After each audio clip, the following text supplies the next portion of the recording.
पण मग हे सगळं थांबवण्यात गेली विरोधी पक्षांना खूप नामी संधी होती. जेव्हा सत्ताधारी अमर्याद सत्तेचा वापर करतात तेव्हा विरोधकांचं मला काम असं असतं वाटतं अंकुश ठेवणं. विरोधकांचं काम आम्ही विरोधक म्हणून आम्ही करूच किंवा करतोच.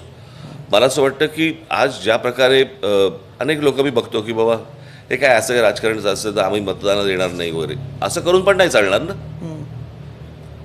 मला असं वाटतं घराघरातनं प्रत्येक मतदार बाहेर येऊन त्यांनी चीड व्यक्त केली पाहिजे, राग व्यक्त केला पाहिजे. त्यांनी ह्या लोकांना सांगितलं पाहिजे की अशा प्रकारचा महाराष्ट्र तुम्ही उभा नाही करू शकत. हा ज्या वेळेला ज्याला जनक्षोभ ज्याला म्हणतो आपण, तो जनक्षोभ ज्या वेळेला मतदान पेटीमध्ये उतरेल, आज भारतीय जनता पक्षाचे देखील मतदार जे असतील त्यांना काय त्यांना आवडतंय का हे? पण मतपेटीत तर ते व्यक्त करतात भाजपला ते. म्हणूनच त्या मतपेटीबद्दल अनेक गोष्टींच्या शंकाच आहेत ना. म्हणजे साधी गोष्ट आपण लक्षात घेऊया की आता निवडणूक आयोगाने जर समजा 10 लाख बोगस वोटर आहेत म्हणून सांगितलं मुंबईत, तर तुम्ही कुठच्या मतावर याद्या तयार करताय? म्हणजे जेन्युन मतदार आहे का त्याच्या नावावरती येऊन बोगस वोटिंग होतंय?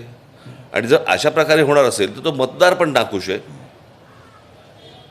पण अर्थात मला असं वाटतं की आज आम्ही जी काही लढाई लढतो आहोत या सगळ्या ह्याच्यामध्ये, याला ज्या प्रकारचं वातावरण आज आहे किंवा उभं राहतं आहे किंवा जे आम्हाला निश्चित यश मिळेल असं मला खात्री आहे. कारण ज्या प्रकारचा राग मतदारांच्या मनामध्ये आहे आणि आपल्याला जर समजा त्यांनाही जर समजा आजची बदलापूरची बातमी,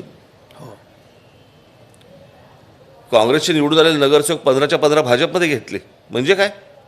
नंतर ते शिंदेंनी घेतलं. तर त्यांच्यातले 4 काही लोक शिंदेंकडे गेला तर परत तिथे तख्तापलट झाला. म्हणजे हे काय चालू आहे? म्हणजे जे उभे राहत आहेत, जे उमेदवार आहेत, ते मतदारांचा पण अपमान करतायत